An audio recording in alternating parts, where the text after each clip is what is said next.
성경에는 누가의 책이 두 권 있다. 하나는 누가복음이고 다른 하나는 사도행전이다. 사도행전 첫머리에 적힌 누가의 말을 고려할 때 우리는 누가가 누가복음과 사도행전을 하나의 연속적인 시리즈로 여기고 저술했음을 알 수 있다. 따라서 누가복음과 사도행전을 읽는 독자들은 두 권의 책에서 공통적인 강조점을 발견하게 되는 것이 자연스러운 일이라 할 수 있을 것이다. 그렇다면 누가복음과 사도행전을 통해 누가가 독자들에게 전하고자 의도한 그 공통적인 강조점이란 과연 무엇일까? 여러 가지 특징들이 각 권에 나타나지만 그 가운데 가장 특징적인 것은 아마도 성령의 중요성일 것이다. 지면제약상 자세한 이야기를 할 수는 없고 한마디로 말해 누가복음은 예수 그리스도의 생애에 있어 성령이 얼마나 중요한 역할을 하였는가 하는 점을, 사도행전은 예수의 제자들로 이루어진 교회의 역사에 있어 성령이 얼마나 중요한 역할을 하였는가 하는 점을 보여준다고 할 수 있다. 먼저 누가복음을 살펴보자. 누가복음은 처음부터 예수 그리스도의 나심에 성령이 매우 중요한 역할을 했다는 것을 여러 가지 이야기들을 통해 보여주고 있다. 1장 13 내지 16절에서는 천사가 사가랴에게 세례 요한의 출생을 예고하는 가운데 모태로부터 성령의 충만함을 받을 것이라고 하였고, 1장 35절에서는 천사가 마리아에게 예수 그리스도의 나심에 대해 전언하는 가운데 성령이 그녀에게 임하고 지극히 높으신 이의 능력이 그녀를 덮을 것이라고 하였으며, 1장 41 내지 42절에서는 마리아의 방문을 받은 엘리사벳이 성령의 충만함을 받아 마리아의 태중의 아이에게 복이 있다고 외쳤다. 성령의 중요성과 관련된 이야기는 계속된다. 1장 67절에서 사가랴는 성령의 충만함을 받아 예언을 하였으며, 2장 25 내지 27절에서는 성령이 그 위에 계시던 시므온이 성령의 지시를 받고 기다리다가 성령의 감동으로 성전에 들어가 아기 예수를 만나 안고 하나님을 찬송하였고, 3장 16 내지 17절에서 세례 요한은 자기보다 능력 많으신 이가 오셔서 성령과 불로 세례를 베푸실 것이라고 선언하였다. 그게 다가 아니었다. 예수 그리스도의 사역은 성령과 밀접한 관련을 맺고 있었다. 3장 21 내지 22절에서 예수께서는 세례 요한에게 세례를 받으셨는데 이때 성령이 비둘기 같은 형체로 그 위에 강림하였으며, 4장 1 내지 2절에서 예수께서는 성령의 충만함을 입어 요단강에서 돌아와 광야에서 40일 동안 성령에게 이끌리며 마귀에게 시험을 받으셨다. 심지어 4장 18 내지 19절에서 예수께서는 이사야 61장 1절을 인용하시면서 자신의 사명이 성령 강림의 목적과 동일하다고 선언하시기까지 했다.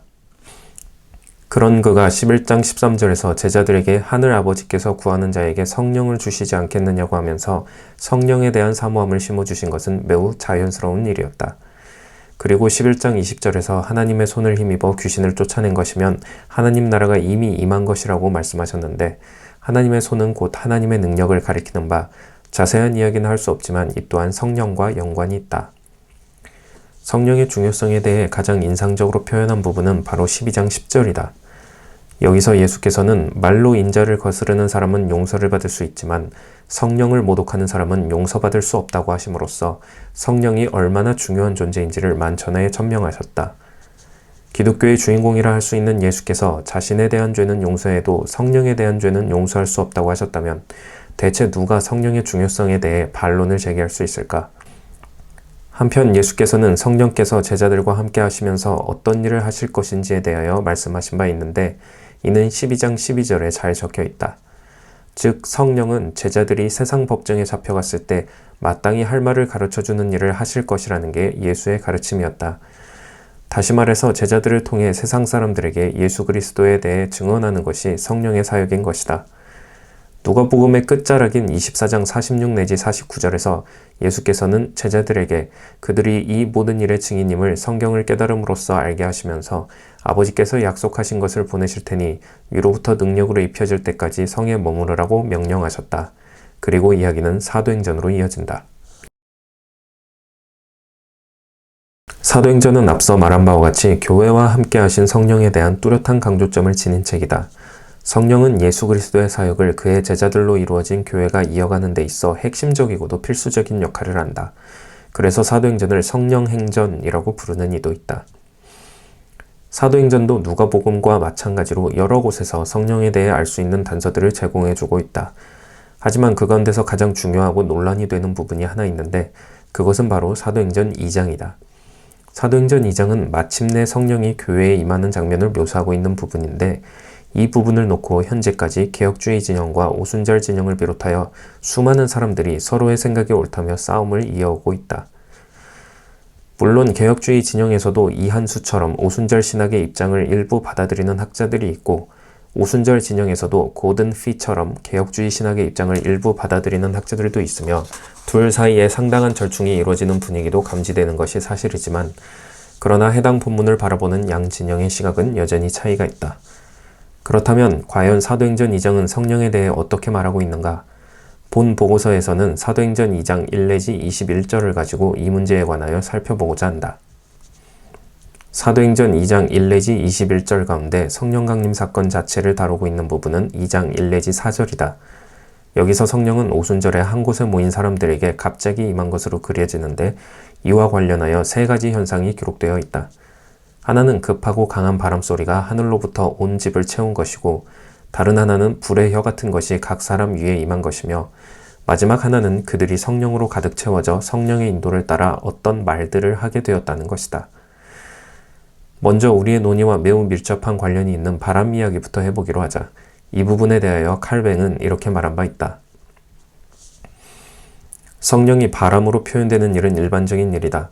왜냐하면 그리스도 자신도 사도들에게 성령을 주시려고 하실 때에 그들을 향하여 숨을 내쉬셨으며 에스겔의 환상 중에서는 폭풍과 바람이 불어왔기 때문이다. 실상 성령이라는 말 자체가 바람을 의미하는 말에서 왔다. 이 성령이라고 호칭되는 신의 본질적인 위격은 그 자체로는 이해할 수가 없기 때문에 성경은 이 바람이라는 용어를 차용하고 있는 것이다. 칼뱅이 성령의 어원이 바람에 있다고 한 것과 관련하여 언급하자면 그리스어 푸뉴마는 바람과 영의 이중적 의미를 지닌다. 히브리어 루아흐와 마찬가지인 셈이다. 분명한 것은 바람이 하나님의 영을 상징하도록 여겨졌다는 사실이다. 많은 학자들은 이 부분에서 우리가 앞서 다뤘던 에스겔 37장 본문을 언급하고 있다. 바람 못지않게 불도 성령과 관련하여 자주 사용되는 중요한 표현이다. 세례 요한이 오시는 이가 세례를 주는 방법을 바람과 불로 예언한 것으로 본다면 이 본문에서 불의 혀로 묘사되고 있는 현상은 불의 혀라고 말할 수 있는 불꽃의 갈라진 끝부분처럼 그렇게 갈라졌다 하는데 초점이 있는 것이 아니라 성령이 각 사람에게 나눠져 임했는데 그것이 불 같았다 하는데 초점이 있는 것으로 볼 수도 있을 것이다.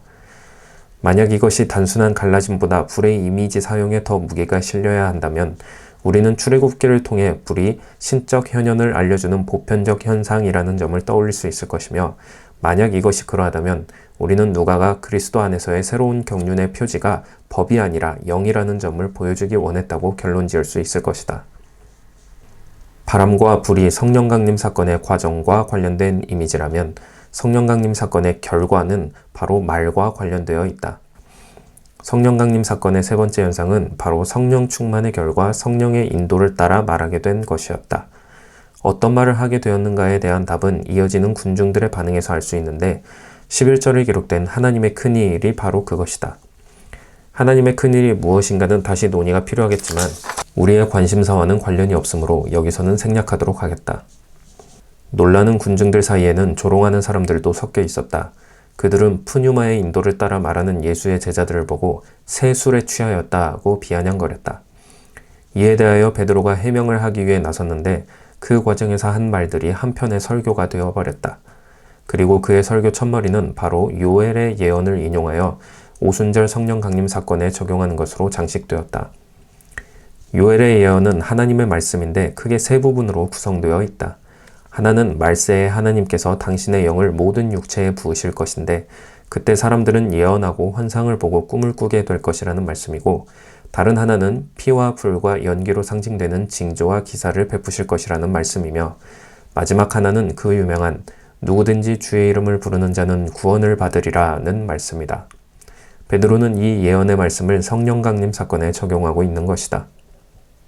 오순절 성령 강림 사건 때 부어진 영이 예언의 영이냐 구원의 영이냐 하는 논쟁은 굉장히 지루하고 무의미해 보인다.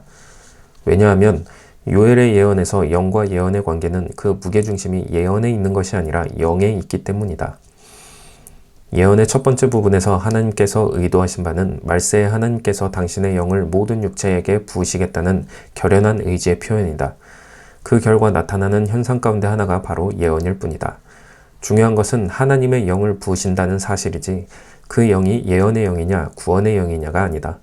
굳이 말하자면 그 영은 예언을 가져오므로 예언의 영이며 또한 동시에 주의 이름을 부르는 자에게 구원을 가져오므로 구원의 영이기도 하다고 말할 수 있을 것이다.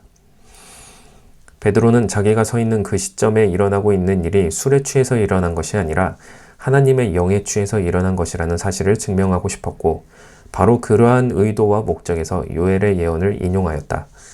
따라서 요엘의 예언이 이 부분에서 의미하는 바는 명백한데 그것은 바로 하나님께서 마침내 당신의 영을 당신의 백성들에게 부어주셨다는 사실이다. 여기서 우리는 자연스럽게 에스겔 37장을 떠올리게 된다. 에스겔 37장 1 내지 14절 본문은 36장 27절과 호응하는 내용으로 끝을 맺는데 그 내용이란 바로 하나님께서 당신의 영을 당신의 백성들 속에 둘 것이라는 예언의 말씀이었다.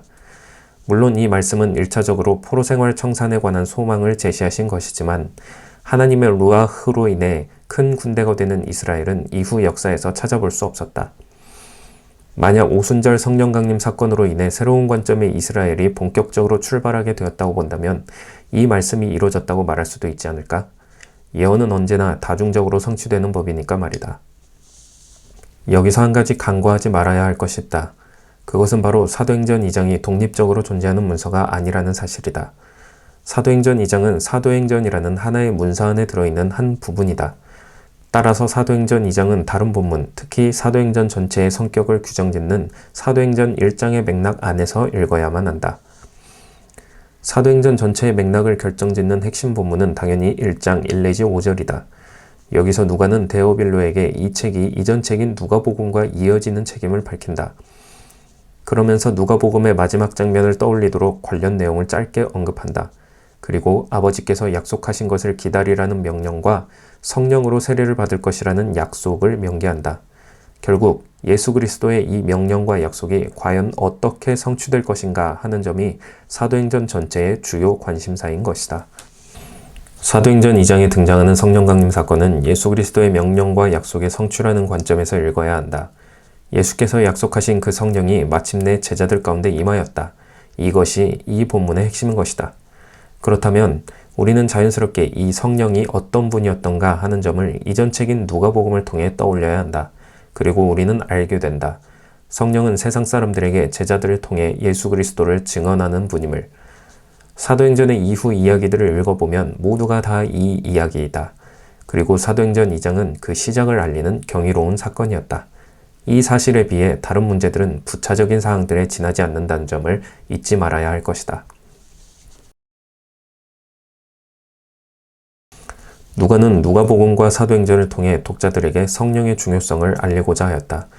누가복음을 통해서는 예수 그리스도와 함께한 성령을, 사도행전은 교회와 함께한 성령을 그림으로써 성령이 어떠한 존재이며 어떠한 일을 하는지를 자연스럽게 알아가도록 의도한 것이다. 그 가운데 드러나는 것은 바로 성령은 예수를 증언하는 존재라는 사실이다. 누가복음에서는 예수 자신을 통해, 사도행전에서는 제자들을 통해 성령은 세상을 향해 예수가 어떤 분인지 증언하는 일을 하신다. 따라서 누가에게 오신 거룩하신 영은 예수를 증언하는 철저하게 예수 중심적인 영이었다고 할 수 있을 것이다.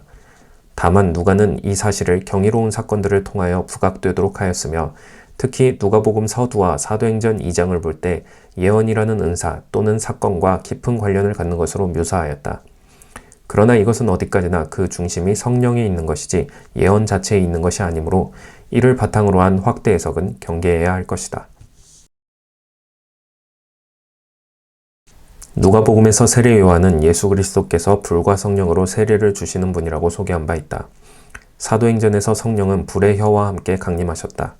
불의 혀가 무엇을 의미하는지에 대해서는 논란이 있으며 확실히 누가의 글에서 불이 가지고 있는 심판의 이미지는 예수 그리스도께서 세상에 계실 때 다 담당하신 것이 사실이지만 그러나 누가의 글에서 성령이 불의 이미지와 함께 등장하고 있는 것 또한 엄연한 사실이다. 반면 요한복음에서 성령의 중심 이미지는 불이 아니라 물이다. 요한복음은 초반부터 물의 이미지를 가지고 성령 이야기를 하고 있는데 1장에서는 물로 세례를 주는 요한과 성령으로 세례를 줄 예수의 대비를 통해 2장에서는 물로 포도주를 만드신 사건을 통해, 3장에서는 물과 성령으로 나야 한다는 예수의 가르침을 통해, 4장에서는 예수께서 사마리아 여인과 물을 가지고 주고받으시는 대화를 통해, 7장에서는 배로부터 흐르는 살아있는 물에 대한 이야기를 통해 이야기를 전개하고 있다. 4장과 7장에 나오는 물이 삶의 물이고 5 내지 6장이 그 삶에 대한 이야기라는 점을 감안한다면 1 내지 7장 전체가 다 물과 영을 잇는 하나의 틀 속에 들어있다고 할 수 있다. 여기서 한 가지 언급할 것이 있는데 1장에서 물과 영이 대비되는 것처럼 그려졌던 것이 3장에서는 물이 곧 영을 가리키는 것으로 전환된다는 점이다. 요한복음 3장 5절에 물과 성령으로 해서 물과 성령은 모두 하나의 전치사 X의 지배를 받고 있기 때문에 두 개념을 하나로 묶어주는 역할을 한다. 또한 헬라어 접속사 카이는 설명적 접속사로서 사용되었기 때문에 물은 성령을 의미하는 것으로 물 즉 성령으로 라고 번역해야 한다. 요한문헌에서 카이의 설명적 용법은 자주 발견되는 요한의 용례이다. 그러므로 요한복음 3장 5절의 물은 곧 성령을 의미한다. 그렇다면 요한은 1장에서 세례 요한의 물 세례와 예수 그리스도의 성령 세례를 대비시킨 뒤 다시 3장에서 물의 이미지를 성령을 지시하는 용도로 사용함으로써 세례 요한의 물 세례를 예수 그리스도의 성령 세례 안으로 포함시키고 있다고 할 수 있다. 요한은 새로운 물 세례, 성령 세례가 필요하다고 말하고 싶었고 또한 새로운 물, 바로 성령이 필요하다고 말하고 싶었던 것이다. 이것은 4장에서도 반복된다. 4장에서 사마리아 여인과 예수는 물을 가지고 실랑이를 벌인다. 사마리아 여인은 조상들이 전해준 야곱의 우물에서 물을 마시면 된다고 생각하고 있었고 예수께서는 그런 그녀에게 자신이 주는 물을 마시라고 제안하셨던 것이다. 사마리아 여인에게도 자존심이 있었다. 그래서 자신은 신의 산 언약체계로 살 수 있다고 주장한다. 조상 야곱이 준 우물로 살아가기 때문에 예수의 물이 필요 없다고 말한 것이 바로 이 뜻이다. 여기서 예수가 주는 물은 성령, 즉 하나님의 힘을 의미한다. 계속 반복하듯이 물은 생명을 주는 성령을 상징한다. 요한은 성령을 세례 요한의 물이나 야곱의 우물의 물과는 다른, 또한 그 둘을 모두 포함하며 뛰어넘는 새 시대를 여는 존재로 그리고 있다고 할 수 있는데 이는 이미 선지자를 통하여 예언된 바였다.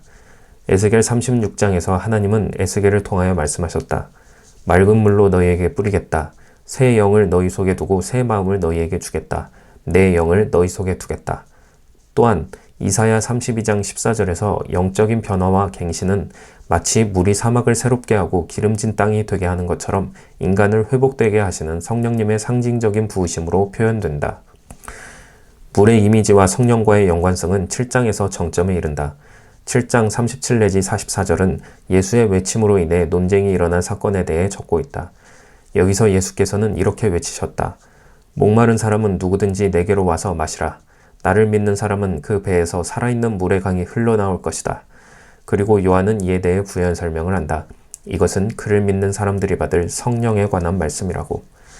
결국 요한은 물과 영을 대비시키는 것처럼 이야기를 시작해서 물의 이미지를 영에게 더 씌우고 마지막에 가서는 물의 지시 대상이 영이라고 분명히 말함으로써 예수 그리스도께서 주실 물인 성령이 새로운 시대를 가져오게 될 것이라는 메시지를 전하고 있다고 할 수 있다.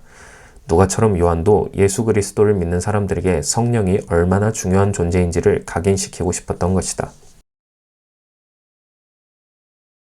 그렇다면 요한이 그토록 강조하고 싶었던 성령은 어떠한 존재이신가? 요한은 성령을 어떠한 존재로 그리고 있는가? 이제 이 문제를 살펴볼 차례인데 아마도 요한복음 14장과 16장이 그에 대한 답을 제공해 주지 않을까 싶다. 왜냐하면 이 두 장은 예수 그리스도께서 친히 성령에 관하여 하신 말씀이 담긴 본문들이기 때문이다. 14장 16절에서 예수께서는 한 가지 약속을 하신다. 당신께서 아버지께 구할 것이고 그분께서 또 다른 보혜사를 그들에게 주셔서 영원토록 그들과 함께 있게 하실 것이라고. 성령을 가리켜 보혜사라고 하신 예수의 말씀에서 우리는 첫 번째 단서를 발견하게 된다. 세속 그리스어에서 파라클레토스는 1차적으로 법적 조력자, 변호사를 의미한다. 요한복음에서 성령이 하시는 일 가운데 어떠한 것들은 확실히 법정적 뉘앙스를 염두에 둘 때 잘 이해되는 면이 있다. 이에 대해서는 차차 살펴볼 것이다. 만약 그렇다면 우리는 보혜사라고 번역한 파라클레토스를 변호사라고 번역할 수 있을 것이다. 그러나 문제가 그렇게 간단하지는 않다. 파라클레토스는 여러 가지 의미를 내포하고 있는 바 번역하는 사람마다 그 단어가 어떠한 의미를 지니는지에 대해 다른 견해를 가지고 있다. 예를 들어 칼뱅은 이에 대하여 다음과 같이 말한 바 있다. 여기에서 보혜사는 그리스도와 성령 모두에게 적용된다. 그리스도와 성령 모두 우리를 지키심으로 우리를 위로하고 권면하고 보호하시는 일을 하시기 때문이다. 그리스도께서 세상에 사시는 동안 자기 백성의 보호자가 되셨다. 그 후에 그분은 자기 백성들을 성령의 보호에 맡기셨다. 이러한 칼뱅의 말을 따른다면 우리는 파라클레토스를 보호자나 위로자로 번역할 수 있을 것이다. 사실 성령의 역할 가운데 위로나 보호가 없지 않다. 그래서 우리말 성경도 파라클레토스를 보호하시고 은혜 베푸시는 스승이란 뜻의 보혜사라고 번역한 것이다. 그렇다면 성령은 변호사이자 위로자 또는 보호자라고 할 수 있겠다. 필자는 위에서 파라클레토스를 그 법률적 배경을 고려하여 변호자로 번역하는 것이 타당한다고 주장한 바 있다. 하지만 요한복음에서 보혜사 성령이 담당하는 1차적인 기능은 변호자나 위로자가 아니고 무엇보다도 제자들을 가르치는 선생의 역할이다. 이렇게 말할 수 있는 근거는 성령께서 대체 무슨 일을 하실 것인가에 대한 예수의 가르침에 있는데 14장 26절에서 예수께서는 보혜사 성령께서 제자들에게 모든 것을 가르칠 것이며 예수의 모든 말씀을 생각나게 할 것이라고 말씀하셨다. 가르침과 상기, 이 두 가지가 바로 성령께서 하실 일이라고 할 때 우리는 성령을 교사로 보지 않을 수 없는 것이다. 따라서 14장 17절에서 예수께서 성령을 가리켜 진리의 영이라고 말씀하신 것은 성령께서 진리를 가르치시는 진리의 교사이심을 지시하신 것이라고 할 수 있을 것이다. 세상은 그를 보지도 못하고 알지도 못할 것이지만 그에게 직접 가르침을 받는 제자들은 그를 알 것이다. 그러나 14장 17절에 기록된 진리의 영이라는 표현은 또 다른 각도에서 바라볼 필요가 있다. 즉 요한복음에서 진리는 단순히 참인 명제들로 이루어진 지식체계를 가리키는 것이 아니라 바로 예수 그리스도를 가리킨다는 점을 염두에 두어야 하는 것이다. 예수께서도 친히 당신을 가리켜 내가 곧 진리라고 말씀하신 바 있는데 이 점을 고려할 때 사마리아 여인에게 영과 진리 안에서 예배하라고 하신 것을 성령과 예수 그리스도 안에서 예배하라고 하신 것이라고 풀이할 수 있는 것처럼 성령을 진리의 영이라고 하신 것은 곧 성령을 예수 그리스도의 영이라고 하신 것이라고 풀이할 수 있다. 이는 성령의 예수 중심성을 잘 보여주는 부분이라 하겠다. 물론 여기 이 진리를 참인 명제들로 이루어진 지식체계를 가리키는 것으로 보는 것도 불가능한 것은 아니다. 예를 들어 박윤서는 이 부분에 대하여 진리, 그리스도의 인격과 속죄 사업에 대한 설명 계시가 성령님의 것이라는 뜻이라고 말한 바 있다. 이 또한 요한이 의도한 바였을 수 있다. 진리가 예수 그리스도를 가리키면서 동시에 참인 지식체계를 가리키도록 하는 중의적 표현을 사용한 것일 수도 있는 것이다. 진리의 영인 보혜사의 강림에 대한 말씀에 이어 예수께서는 의미심장한 말씀을 덧붙이신다. 그것은 바로 제자들을 고아처럼 버려두지 않으시고 다시 오실 것이라는 말씀이다. 이 말씀에 대해 부활을 가리킨다고 하는 사람도 있고 재림을 가리킨다고 하는 사람도 있지만 이 말씀은 성령을 통한 예수 그리스도의 임재와 동행을 가리키는 것이라고 보는 것이 타당한데 그것은 세상은 예수를 보지 못하지만 제자들은 예수를 보는 상황에 대한 예수의 말씀 때문이다. 즉 그러한 상황은 예수께서 성령을 통해 제자들과 함께 하시는 경우에 일어날 일인 것이다. 그런데 여기서 예수께서 당신이 다시 오지 않으시면 제자들이 처하게 될 상황을 가리켜 고아와 같다고 하신 표현에 주목할 필요가 있다. 이것은 제자들이 앞으로 맞닥뜨려야 할 상황이 얼마나 험난한지에 대한 암시적 표현인데 요한은 도처에서 이러한 상황에 대한 언급을 하고 있는 바 제자들과 함께할 성령은 바로 그러한 상황 속에서 존재 가치를 드러낸다고 할 수 있다. 요한복음 16장은 그에 대한 좋은 예이자 분명한 설명이다. 여기서 예수께서는 제자들에게 앞으로 그들이 맞이하게 될 상황이 얼마나 적대적인지 설명하신다. 그 상황은 출교당하는 상황이며 또한 그 상황은 그들을 죽이는 일을 하나님을 섬기는 일이라고 생각하는 그런 상황이다. 만약 성령께서 그들과 함께하지 않는다면 그 상황은 그들에게 정말 지옥 같은 상황일 뿐일 것이다. 그동안은 예수께서 함께하셨지만 이제 예수께서 떠나시는 마당에 그들에게는 또 다른 보혜사 성령이 절실했던 것이다. 이 보혜사는 굉장한 분이시다. 예수께서는 당신이 떠나시는 것이 제자들에게 유익이라고 하시면서 그 이유를 당신이 떠나지 않으시면 보혜사 성령께서 오실 수 없기 때문이라고 하셨다. 성령이 제자들과 함께하는 것이 예수께서 제자들과 함께하는 것보다 더 좋은 것이다. 왜냐하면 예수께서는 제자들 옆에 계셨고 성령은 제자들 안에 계실 것이기 때문이다. 예수께서는 그러한 적대적인 상황에서 성령께서 그들의 편에 서서 함께 싸우실 것이라고 말씀하셨다. 성령께서 죄에 대하여, 의에 대하여, 심판에 대하여 세상을 책망하실 것이라고 말씀하신 것이다. 세상이 가지고 있는 죄와 의와 심판에 대한 개념을 깨뜨리심으로써 제자들을 가두고 죽이는 그들을 꾸짖으시는 것이 바로 성령께서 하실 일이었다. 세상은 예수 그리스도를 믿는 것이 죄이고 스스로의 힘을 의지하는 것이 의이며 따라서 제자들은 심판을 받아야 한다고 말할 테지만 성령께서는 예수 그리스도를 믿지 않는 것이 죄이고 예수 그리스도와 그의 십자가 공로가 의이며 따라서 심판받을 것은 제자들이 아니라 제자들을 심판하는 세상 권세라고 말씀하실 것이다. 즉 제자들을 가두고 죽이는 적대적인 상황 속에서 성령은 제자들 편을 들어 제자들이 낙심하지 않도록 위로하시고 믿음을 잃지 않도록 보호하시는 역할을 하실 것이었다. 세상 법정에서 세상의 기준으로 형을 언도받는 제자들, 그리고 그러한 상황 속에서 제자들 편에 서서 활동하시는 성령, 우리는 여기서 제자들을 위해 곁에서 법률적 조력자가 되시는 변호사로서의 성령의 모습을 보게 된다. 파라클레토스가 법정적 뉘앙스를 가진다는 것은 바로 이러한 면을 가리키는 것이다. 그러면 성령께서는 직접 모습을 드러내셔서 세상 권력자들에게 이 모든 것을 말씀하시는가? 아니다. 예수께서 말씀하신 것처럼 세상은 그를 볼 수도 없고 알 수도 없다. 오직 제자들만이 그를 알 수 있다. 왜냐하면 성령께서 친히 그 안에 계시기 때문이다. 따라서 성령께서는 제자들의 입을 통하여 세상 권력자들에 맞서 싸우신다. 제자들에게 친히 할 말을 가르쳐 주심으로써 말이다. 이러한 법정적 뉘앙스 이후 다시 말씀은 교육적 뉘앙스로 옮겨간다. 예수께서는 성령께서 무슨 일을 하실지에 대해 다시 이렇게 말씀하셨다. 그가 오셔서 제자들을 모든 진리 가운데로 인도하실 것이라고. 여기서 모든 진리라 함은 진리이신 예수 그리스도와 그와 관련된 모든 참된 지식 체계를 가리킨다고 할 수 있을 것이다. 한마디로 그는 예수의 말씀들과 일들의 영적 의미를 신자들에게 또 신자들을 통하여 불신하는 세상에게 밝히신다. 그런데 중요한 것은 성령께서 가르치실 내용, 성령께서 하실 말씀의 성격이다. 예수께서는 성령께서 스스로 말하지 않고 오직 들은 것을 말할 것이라고 하셨다. 마치 예수께서 스스로 말하지 않고 아버지께 들은 것을 말씀하신 것처럼 말이다. 여기서 우리는 삼위의 일치를 본과 동시에 또한 성령의 예수 중심성을 다시 한번 볼 수가 있다. 성령의 일은 예수의 일과 동일한 것이다. 이처럼 양자의 사역을 동일시하는 분명한 시사점이 요한복음에서 발견되며 특히 주님의 마지막 설교에서 찾을 수 있다. 하지만 그 구절이 지적하는 것은 성령의 사역이 전적으로 성자의 사역의 연속선상에 있음을 제자들에게 강조하기 위한 것이다. 예수님과 마찬가지로 보혜사는 아버지에 의해 보내어지고 아버지로부터 오신다. 예수님은 진리요, 보혜사는 진리 가운데로 그리스도인을 인도하는 진리의 영이다.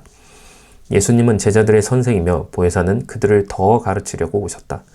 예수님은 하나님이 보내신 증거자이며 보혜사는 증거하기 위해서 세상에 보냄을 받은 자이다. 세상은 예수님을 알지도 못하고 받아들이지도 않았다. 세상은 보혜사도 인정하지 않는다. 이런 모든 점에서 볼 때 보혜사는 예수님에게 속한 바로 그분이다.